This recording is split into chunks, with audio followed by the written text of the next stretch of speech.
Welcome to Cool Explorations. I'm your host, Tony Peters. Today we're going to be talking to Dorsey Ross of Dorsey Ross Ministries, and he's going to be telling us a little bit about Apert syndrome and what kind of surgeries he's had, things he's had to deal with as a result of Apert syndrome, as well as what life was like growing up with it. And I think there's a lot we can learn from this and draw from it in terms of our walk with Christ and our trials that we go through and how Christ helps us get through these. And what the verse that he has chosen is Philippians 4:13. I can do all things through him who gives me strength. And it's such a great verse when used in its proper context. Hello and welcome to Cool Explorations. I am your host, Tony Peters. Today we have Dorsey Ross of Dorsey Ross Ministries on, and you can find him at dorseyrossministries.com, and I'll have a link to that in the description. Why don't you start by introducing yourself and telling us a little about who you are? Well, Tony, thank you very much for having me on your show today. I greatly appreciate it. Yeah, my pleasure. I am Dorsey Rook. I originally was born and raised in Queens, New York. And in November of 2020, I moved down to Westchester, Pennsylvania. My dad lives with me. So he and I are living in the same apartment in PA. I am a podcaster. I am a minister, and I travel around and speak and share what God has done in my life. I am also an author of the book Overcomer, which is my autobiography about my life and about what God has done in my life. And I just, love sharing my story and love sharing what God has done in my life. Yeah, and I think it's fantastic to reflect on the different blessings God's given us at different points, because I know our lives can have so many struggles, and sometimes we get so down, focusing on those things rather than on some of the positives that go on. And God gives us many, many blessings even in our trials. And I think that ties right into your testimony, which is fantastic. So why don't you tell us your testimony about your journey with from childhood to and how God has kind of been working through your life up to now. Yeah, I was born with a birth defect called Apert syndrome, which is a birth defect of the hands and the face. And when I was born, my forehead was pushed outward, my eyes and nose were pushed back into my head, and my fingers and toes refused to get at me and had no individual movement of them. And this is a skeletal physical disability, conformity of the face and hands and everything. And I was born in 1977, so back then they didn't have the testing and the technology like they do today to test for birth defects or excuse me, test for abnormalities, with genetics and all that stuff. So I was really the surprise of the family when my mom was giving birth to me because my mom was old and my dad they were both older in age. My mom was 41 and my dad was 45 when they had me. So they didn't, they weren't really even expecting to have another baby or have another child with, to begin with. So when I was born, the doctors had rushed me off to examine me, and they didn't even, allow my parents to see me or to hold me initially. And they examined me, looked me over, did what they had to do, and they came back in to where my parents were, and they said to my parents, look, we don't think that your son is going to survive. He has no sore spot and no skull opening, which allows the brain to grow and allow the brain to function normally. And because of this, I would eventually become brain dead. And so the doctor said, well, the best option that we can give to you is, we can allow you to sign the papers over and to, initially put him into a institution.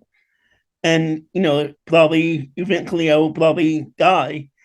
And thankfully, because my parents were both saved and both knew and trusted in God and knew that God had believed that God had a plan and purpose for my life, they said, well, you know, we can't we can't do that. We can't put him away. We're not going to put him into any type of institution. And they decided that they would, take me home and see what God would do with me. And they had heard initially from a nurse in the hospital where I was born in New York, that doctors at Colonial Presbyterian Hospital in New York City were doing operations on babies like myself. And she said, why don't you take him there and see what God will, see what, the doctors can tell you and see what, you know, type of prognosis they can give to you.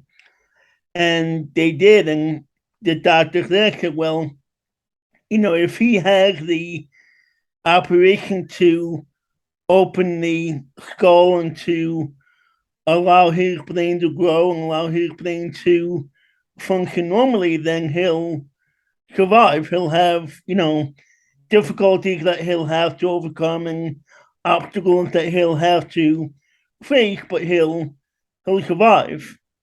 And I had my first of many operations at 6 weeks of age to Wow. open the skull and to allow my brain to grow and allow it to function, as normally as as it could be. And even at that time, the doctors, either at that hospital or maybe down the road a while, even told my parents that they didn't think I would live past the age of 18. This is a very rare, birth defect. Even today, I know several people on Facebook and different groups that, you know, who have this disability. They say that they go to doctors and doctors are like, what is Apert syndrome? I never heard of it before. I've had that experience as well, where I would walk into a doctor's office, and they'd be like, well, what is your disability? I'm like, well, it's Apert syndrome. He's like, well, tell me about it. They would have no idea what it is.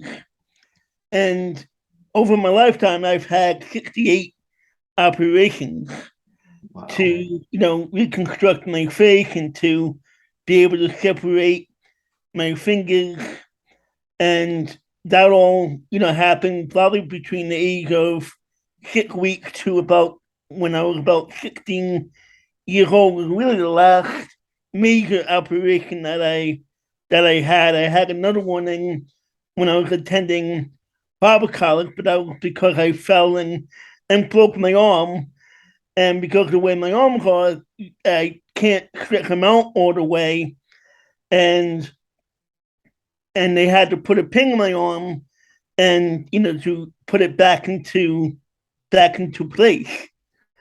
And even to this day, I still have that pin in my arm because I just, a few months ago went to the doctor and had to get it, X-rayed, and they're like, "Oh, you have a pin in your arm." I was like, "Yeah, I know. I fell and broke my arm." So yeah, so growing up, difficult, for me with getting bullied and getting made fun of and picked on and called names like monster and freak. Not only from adults, but I mean, not only from kids, but adults as well. Get the stares and the points and laughter and bickering and things of that nature. Yeah. And there were times in my life when I wondered, what is God's plan for my life? What does God have in store for me? And I always I sometimes had the thought of ending my life and just giving up and quitting, because life was difficult. Life was hard. Having to go through the operations and going through the being bullied and being made fun of, and not having the enough friends that I Mhm. had and whatnot. Really.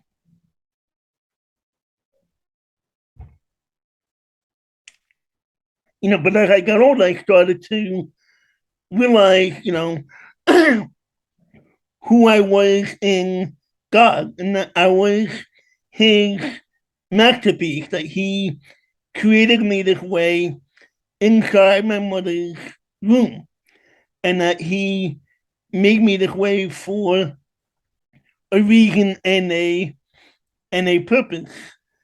And as I started to get older, as we all do, we start to think about, what will we do in as a adult? Will we go on to college? Will we, you know, go to trade schools, or will we just go home and get a normal everyday job? Whatever that might look like.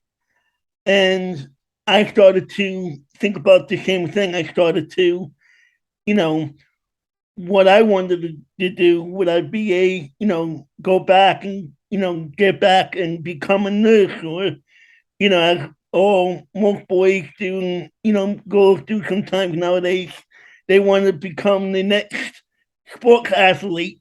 And, Yeah. I wanted to become a lifeguard and all these things. And as I got older, I, started to, because I started going to church, as I grew up in the church, and I gave my life to Christ at the age of 13. And I started to attend the youth group in my church. And as I got older, I started to become a leader. And I started to, minister to them and speak into their life and encourage them. And I enjoyed that. I liked that. And I started to feel maybe that's what, the call of God on my life was, to, speaking to them and to minister to them. And I even had, this one leader in the group, in the youth group, say to me, Dorsey, I see you traveling around the country sharing your story of what God has done in your life. And at that point, that wasn't really even an idea in my head. My idea was becoming a youth pastor. And back then, my speech impediment, what was maybe even a little worse than what it is now. I mean, now it's a little bit better, but so, I wasn't thinking that this guy at 19 or 20 going into, community college and then eventually Bible college would eventually come out and start traveling the world sharing his story. I thought I would become a youth pastor. And so I just said to him, all right, that's nice. Thank you very much. Thank you for the compliment. And long story short, I went to community college, and the first couple of weeks in community college were very difficult for me, as well as, school, school my whole life was difficult for me. Math was difficult, learning was difficult, tests were difficult for me. And so the first couple of weeks were difficult for me, and I was wondering, is this something that, God wants me to do? And I remember going back and talking to my mom about it, and she said, well, if why don't you take it a few more weeks and see what happens, and if it gets worse or if you don't feel comfortable doing it, then we can, talk about you possibly doing something else. And I did, and I found out that they had a Chi Alpha Christian Club, Chi Alpha Christian Club on that campus, which is a weekly Bible study. And, from that time on till, 4 years later when I graduated, I still struggled and I still, you know, failed, certain classes and had to retake certain classes and everything. I had to get accommodations to take certain tests, but I felt more at peace at it, about being there than before joining that Bible study. Then, than meeting these people that would eventually, some of them, be a part of my life, and even be a part of the ministry that I do now. And even after going through 4 years of community college, I still felt like God wanted me to go on to Bible college. And in 2002, in December 2002, I got a call from my sister that my mom had passed away. And, for the for the year after my mom passed away, I was able, on May 5th, 2005, I was able to cross the stage to receive my baccalaureate degree in youth ministry. Yeah, that's amazing. And I love hearing about how even though you had difficulties, God was there and he still brought you through these things and helped you get through these and helped you find a Bible study. And I love my own Bible studies that I do and the groups that I'm with, because it does help you grow spiritually. Right. And it is so important to equipping us and building us up so we can go out and be effective in ministering to other people. So I absolutely love hearing that included in your testimony. And you spoke of some of the surgeries that go along with Apert syndrome. What exactly did were these surgeries? You spoke about them separating the fingers in your fingers. What do all these surgeries look like for you? And what was that time in the hospital that you spent? Because you spent a lot of time in the hospital, obviously. What was I that? did. What was that like for you? It was difficult. I I don't remember the most amount of time, but it was at least a week maybe more, minimally a week, maybe more at times that I spent in the hospital to do these operations. You can't see it as much anymore because they were able to bring it closer together. But I used to have a scar from one ear to the other ear where, I don't want to get too grotesque, but where they would, open up my skull and, like, I don't know how to explain what exactly they did, but they would like bring the forehead forward and, you know, reconstruct the face and do all these operations. And, at times I had my jaw wired, broken and jaw wired a couple of times because they would take the jaw, bring that forward as you grow and you got older. They had to, to do that a couple times. And, with separating my fingers, they would go in and, find, new skin on my body somewhere you know, to put new skin on my fingers, and they would, separate them and everything. And, those types of operations. So it was tough, it was painful, at times I bet. as as well. And I remember this one time. I don't remember quite vividly anymore, but I remember my mom one time with the skull operation. I would go in and I remember walking in like the playroom or something in the hospital, and I remember looking in the mirror and I started crying. And my mom told me that I started crying because I had no hair on my head because they had shaved it all off. And I guess in my mind, as young as I was, I didn't understand, and I didn't realize that my hair would eventually, grow back. Yeah. Yeah. And as someone who's been in the hospital a fair bit, I can definitely empathize with you with hospital. I can't stand hospitals now just because yeah, it takes a lot to make me go into an emergency room or whatever because I don't want them to be like, oh, you're staying because it's like I'm sick and tired of being in the hospital. Right. Well, as many times as I would, not even for an operation, but just in the emergency room, like you're saying, in the emergency room, because I would fall and scrape break my arm or hit my head and whatnot.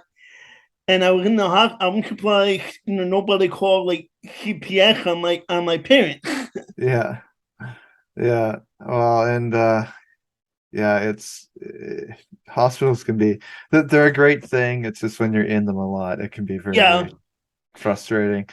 And you talked about some bullying that went on in school and growing up. And I know bullying is a huge topic, and so we'll just briefly touch on that. Uh, what was it like having other kids or adults making fun of you just because of the way you look? Uh, what was that like emotionally and yeah. yeah, It for was you? it was hard. It was definitely difficult to deal with. It still is a little difficult to deal with at times. I mean, I won't get into that in case they listen to it later. But anyway, it's difficult to listen to it and not listen to it to deal with it. It's difficult to deal with it, and it gets into your mind, and it starts to wonder. It starts to make your mind think. Well, what do other people think about me? What are other people saying about me when I'm not around? Yeah, As an adult, and you get older, it doesn't happen as much, you know. But the you're so ingrained with the bullying and whatnot, from your younger years, you carry that with you. It's your baggage that you carry with you probably throughout your whole life that you deal with. But as going back to what I said earlier, I had to learn that it's not what other people think that counts. It's what is what God says about you that counts. And exactly. He says that you are His masterpiece. That you were created in His in your mother's womb. That and that's what counts, and that's what we should focus on. Yeah, exactly. And God loves everyone, no matter what your disability is, no matter what your creed, color, race. He doesn't care about any of that. What matters is that he loves you just the way you are. And I love that the way you put it as a masterpiece because yeah, he thinks of us all as masterpiece. And it's important to remember that and not necessarily focus on the negative, but focus on that positive that God loves us no matter what, and He'll never let us go. He wants us in His life, and He wants to Right. be a part of our lives.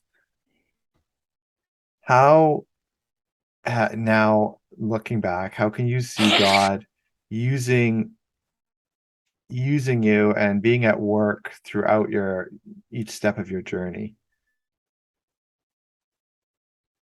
I think God used me by, helping me to encourage other people and inspiring other people, especially in my adult life, by traveling around and speaking and just sharing my story and sharing what God has done in my life, and just allowing others to see that I don't have any.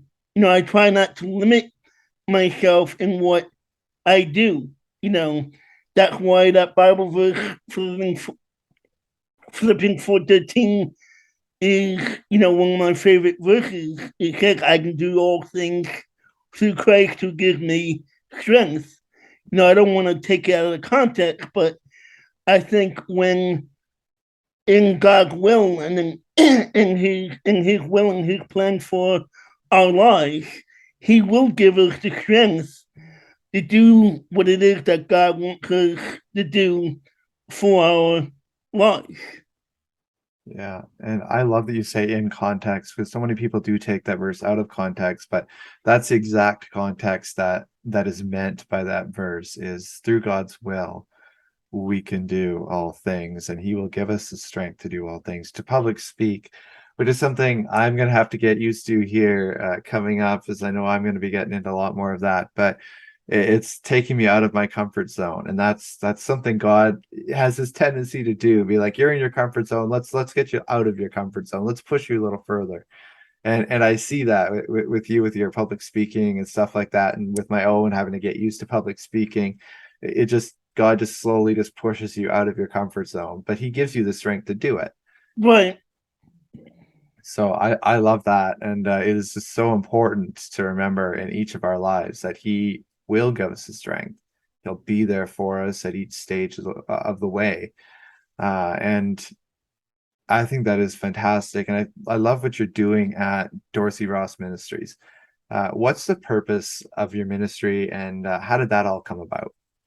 Yeah, that came about as I got out of Bible college. I wanted to become a youth minister, and I went on several interviews, and each interview really ended in a either a roadblock or just hitting a brick wall where no one would really give me a call back and say, hey, we're going with so and so, or sorry, we're Mm. not gonna hire you at this point. And so I started to, think about, you know, really what is it that God has for me.